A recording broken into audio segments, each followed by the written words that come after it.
Okay, so let's unpack this. Have you ever been in a conversation, maybe speaking English, and you have this thought, right? A genuine opinion, but the words you use, they just feel a bit small, like you're stuck somehow. Oh, definitely. Like you keep saying, I think, over and over. Yes, or maybe you want to agree with someone or, disagree, but you're worried about sounding, I don't know, too simple or maybe too blunt. Exactly, that feeling. Like you want to sound like with your actual thoughts and feelings, but you end up using the same few safe phrases. It's such a common thing. You have the idea inside, the perspective, but getting it out in English so it sounds, well, natural and fluent. That's the challenge. You feel stuck with basics that are okay grammatically, but they just don't quite capture Right. everything, the nuance. Totally. Well, the source material we're digging into today, it tackles this head on. We're looking at an outline, basically, for an English learning session, and it's focused specifically on this exact skill set, expressing opinions, agreeing, disagreeing. And what's really interesting, I think, is the goal the source sets out.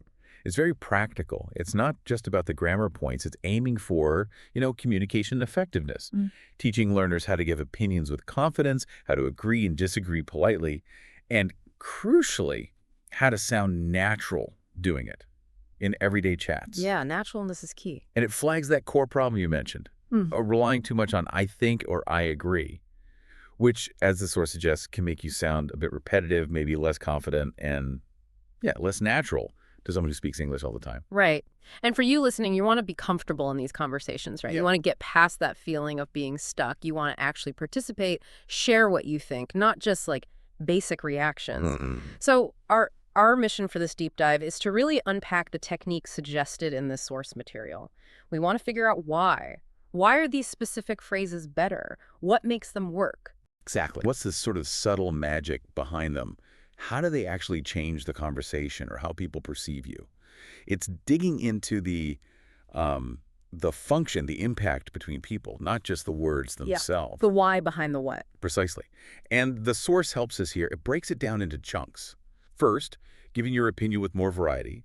Then, agreeing politely, but also, in an engaging way. Third, the tricky bit, disagreeing respectfully. And finally, adding a bit of personality, making it sound like you. Okay. So we'll follow that structure, kind of take our time with each part, see what makes these techniques tick. Sounds like a good plan.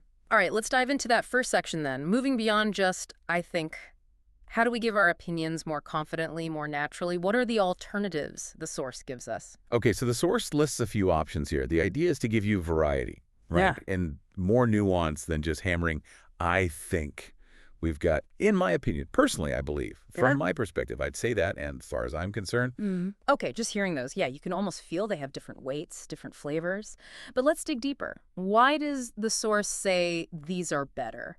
For sounding natural, sounding fluent, it can't just be about swapping words, surely. No, absolutely not. It's not just variety for its own sake. It's about variety that gives you precision. Each one subtly signals something different to the listener about how strongly you feel or maybe where the opinion is coming from. Okay, let's really break that down. Using the source's examples. What about personally, I believe, the source has. Personally, I believe remote work is fantastic because it gives people more flexibility. What's the personally doing? And using believe. Right, connecting this back to sounding confident and natural. Personally, I believe, does a couple of important things. First, that word personally really underlines that this view is tied to your values, your experiences, your conviction. Okay. It's like saying, look, based on how I see it or how it impacts me, this is what I strongly feel. It feels more authentic because you're framing it as coming from, your core. Right, grounds it in you. Exactly. And second, believe often sounds, well, stronger than think. Think can sometimes be a bit lighter, maybe more speculative, like, I think it might rain. Yeah, less certain. Right. Whereas believe suggests something more settled, a conviction, something you hold as true for yourself. So put together, personally, I believe, signals this strong, deeply held opinion that comes from you. It gives the statement more weight, makes it feel more like a personal truth, not just a passing thought. That makes a lot of sense. It's like you're really standing behind it, more committed. Okay, what about from my perspective? The source lists it, but doesn't give an example right here. How does framing it as a perspective change the feel? From my perspective is interesting because it subtly opens the door to other views. So you're basically saying, this is how I see it from where I'm standing, based on my experiences, and maybe someone else sees it differently. Okay, so it acknowledges other possibilities. Yes, without weakening your own point. Yeah. It can actually make you sound more reasonable, more, open-minded, which is great for natural conversation. It sort of sets a collaborative tone. Like, here's my angle, what's yours? Think about, say, a complicated topic like city planning. Saying, from my perspective, more bike lanes are essential because suggests you're offering one viewpoint, maybe based on being a cyclist yourself, rather than declaring it the only truth. Got it. So it's contextualizing your view as your view, which adds that bit of social grace, maybe? Exactly. It's polite and effective, fitting the source's overall aim. Okay. Now, as far as I'm concerned, the example is, as far as I'm concerned, it's a great option, but it depends on the person's job and lifestyle. This feels a bit different again. It does. This one often kind of marks out the boundaries of your opinion. Like, okay, talking about this specific thing and speaking just for myself or about what matters to me. This is how I see it. In that remote work example, as far as I'm concerned, it's great. Suggest maybe for that speaker it works.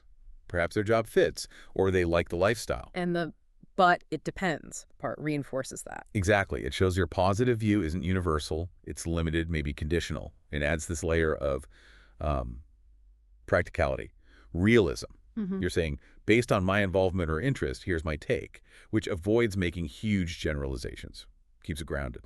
So more about personal relevance or scope. Okay, and the last two.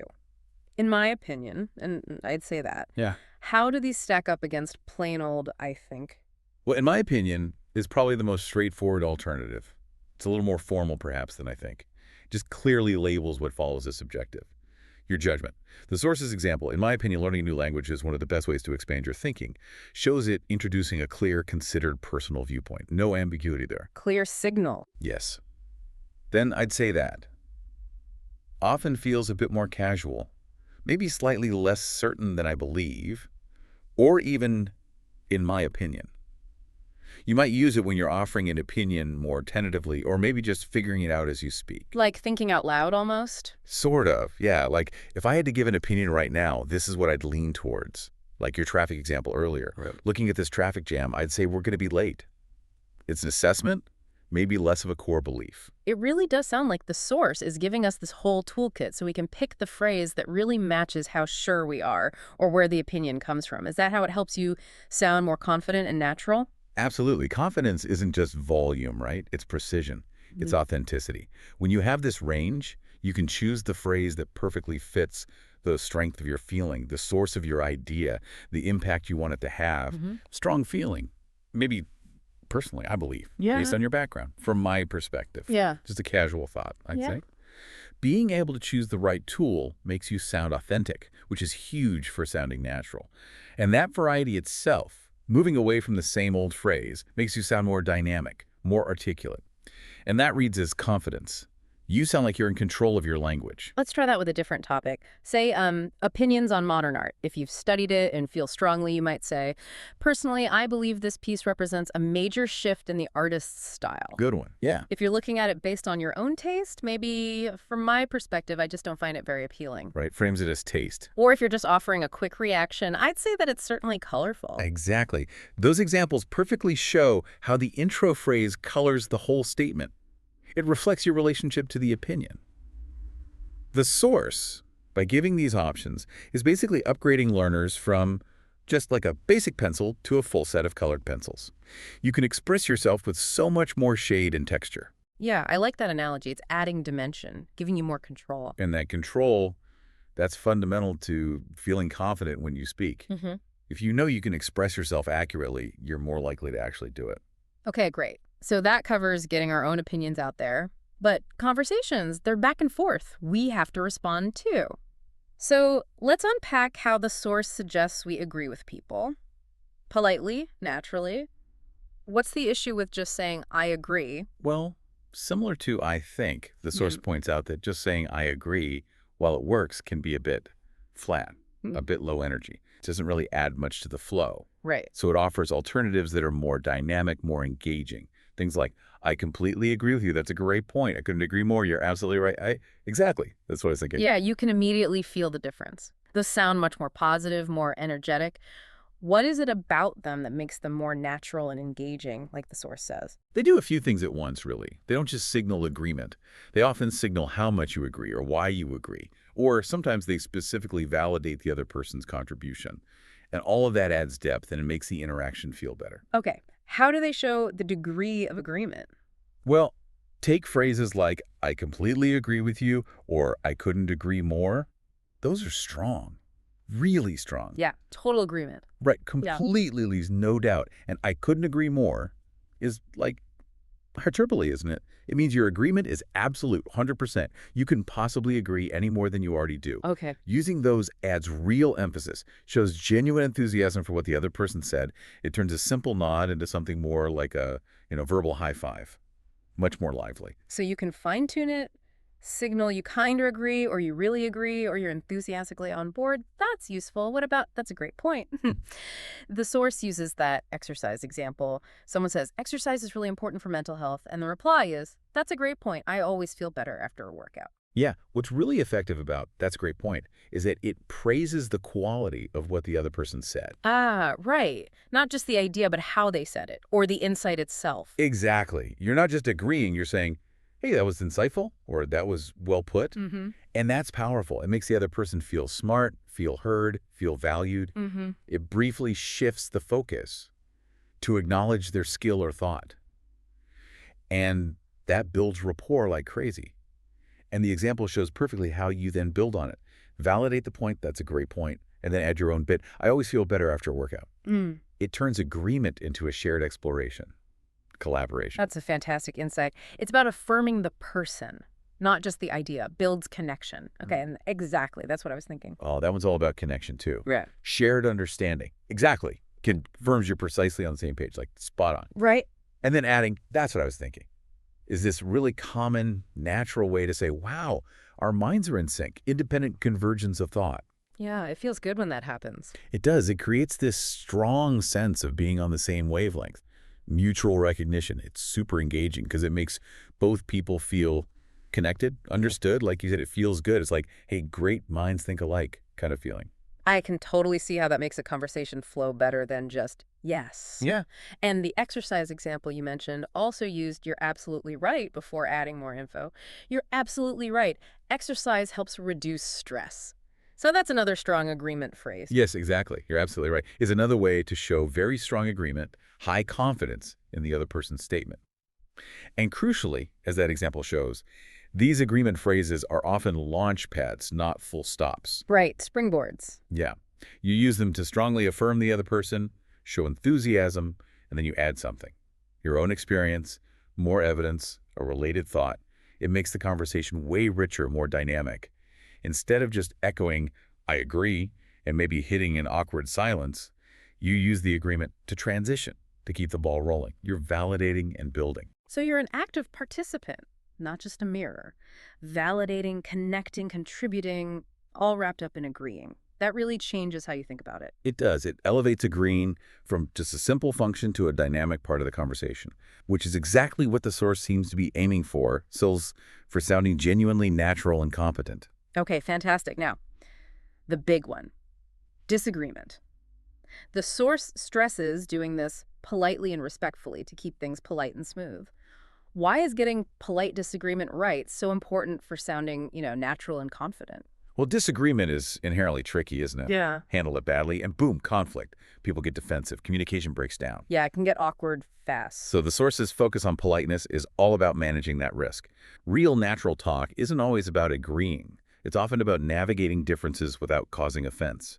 Being able to disagree without making the other person feel attacked, that's a massive sign of confident, mature communication. It shows you can hold your ground, but still value the relationship, the conversation itself. Okay, and the phrases the source suggests are clearly built for this. Let's list them again. I see your point, but I get what you're saying, but I feel differently. That's an interesting perspective, but I think. I respect your opinion, but I have a different view. And I get where you're coming from, but I see it differently. Looking at those, Yeah. There's a definite pattern, isn't there? A structure. Absolutely. And it's the key to why they work politely. Almost all of them follow a two-step process. First, you acknowledge or validate the other person's point in some way. Then you introduce your different idea, usually linked with but. Okay. And that structure is vital because it signals, I heard you, I understood your point, before you offer your counterpoint. Yeah. That act of showing you've listened is inherently respectful, even if you disagree. Right. It cushions the blow a bit. Exactly. You're saying, I've processed what you said before you say, okay, now here's my angle. Let's pick one apart. I see your point, but... The source uses the social media example. I see your point, but I think social media has some benefits too, like keeping people connected. What's the I see your point actually doing? It's saying you understand the logic behind their argument. You get why they think that, even if you don't share the conclusion. Okay, acknowledging the validity from their side. Yes. So in the social media case, maybe the first person was focused entirely on the negatives. I see your point acknowledges those negatives exist. You understand that perspective. Then the but pivots. It allows you to introduce another side, some complexity, without just dismissing their initial point. It makes the disagreement feel more like adding nuance than a direct attack. Very natural and complex discussions. Okay, so it's like saying, I get the basis for your argument, but let's consider this other factor. Much softer. How about, that's an interesting perspective, but I think, example. That's an interesting perspective, but I actually think it depends on how people use it. Calling something an interesting perspective is quite polite, isn't it? It frames the difference not as right versus wrong, but as just different ways of looking at something. It implies, I hadn't quite seen it that way. That's a valid angle to consider. However, my own thinking goes this way. It treats their opinion as a contribution, something that adds value by offering a different viewpoint, even if you don't adopt that view yourself. It depersonalizes the disagreement, makes it about exploring the topic together. I like that, valuing their input even while disagreeing. And I respect your opinion, but I have a different view. That makes the respect really explicit. It does, very direct. It clearly separates the person and their right to have an opinion from the opinion itself. Starting with, I respect your opinion, builds this foundation of mutual regard. It makes the, but I have a different view, much less confrontational. Yeah, it really lowers the temperature. Exactly. It signals this isn't personal, it's just about the topic. Crucial for keeping things smooth, especially with sensitive subjects. It normalizes disagreement as just part of talking. And the more casual ones, I get what you're saying, but I feel differently. And I get where you're coming from, but I see it differently. Yeah, these are super common in everyday chat. They do a similar job. I get what you're saying is just a more informal, I understand your point. I get where you're coming from is particularly good, I think. It suggests you understand the reasons or the origins of their view, maybe their background, their experience. It's empathetic. I see why you feel that way. Right, understanding the root. Yes. And then the second part, but I feel differently or but I see it differently, is key too. It frames your view as a personal feeling or perception. That sounds much softer than saying you're wrong.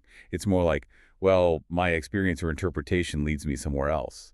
Less of a factual challenge, more difference in perspective. So the consistent thread here, the strategy the source is showing us for polite disagreement, is always starting with that acknowledgement, that validation. Show you've heard them, show you understand where they're coming from, and then offer your view. It creates space, avoids immediate defensiveness. Precisely.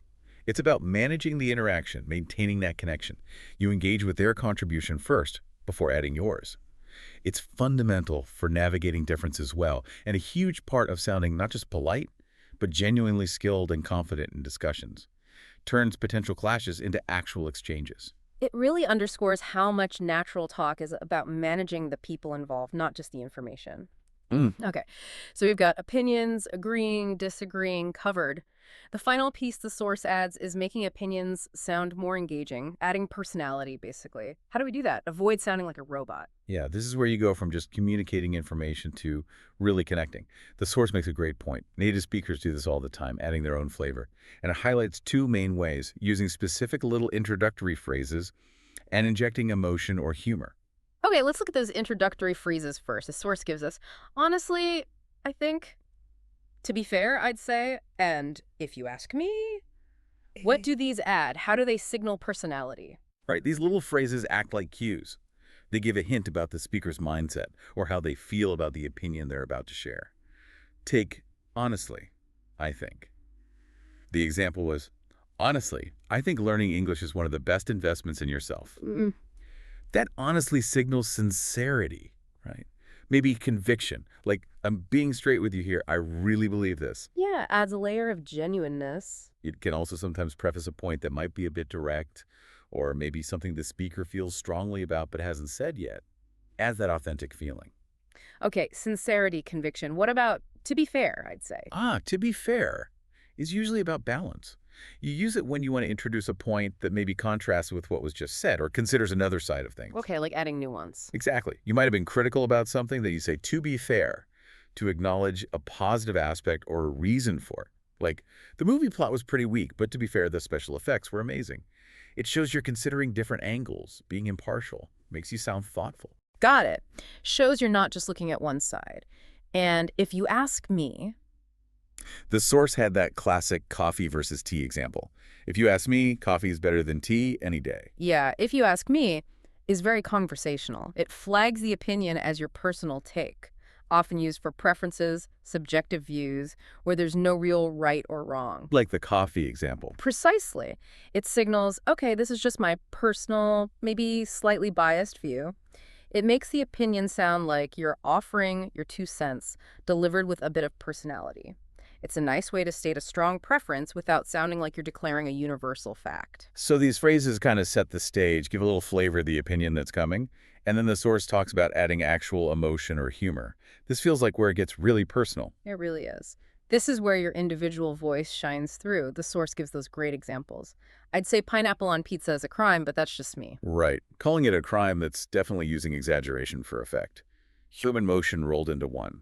Exactly. It's hyperbole.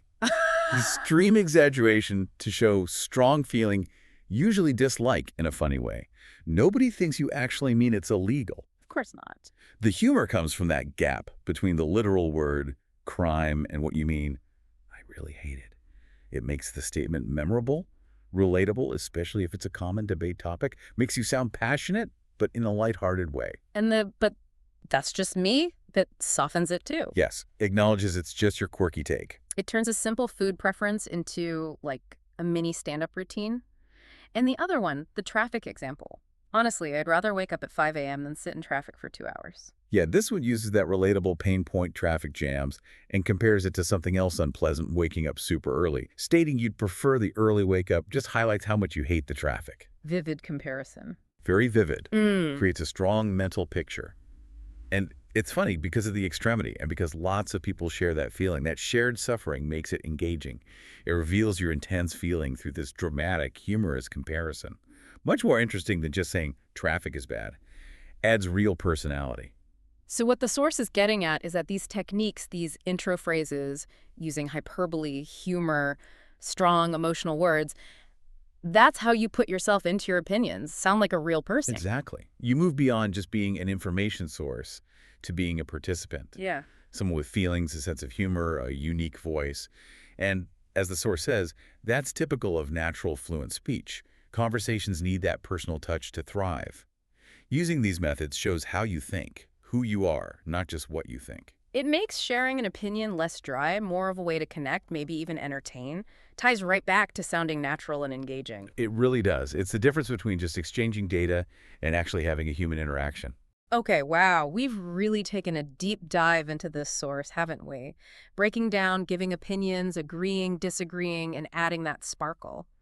Let's try and pull it all together. How do all these different bits, the phrases, the techniques, work as a whole package to help someone speak English more confidently, more naturally? Well, thinking big picture, the source is basically handing over this really comprehensive conversational toolkit. It's saying, look, it's not enough to just state your opinion. You need ways to nuance it. It's not enough to just agree. You need ways to show enthusiasm, to validate the other person. Right. It's definitely not enough to just bluntly disagree. You need those respectful strategies. And then to really sound natural, engaging, you need to let your personality shine through. So these different sets of phrases and techniques give you the actual language tools to do all that, to navigate the social side of conversation smoothly, authentically. And the payoff, like the source keeps highlighting, is pretty significant. You sound more natural because you're using the kind of varied, nuanced language fluent speakers use. You sound more confident because you feel equipped.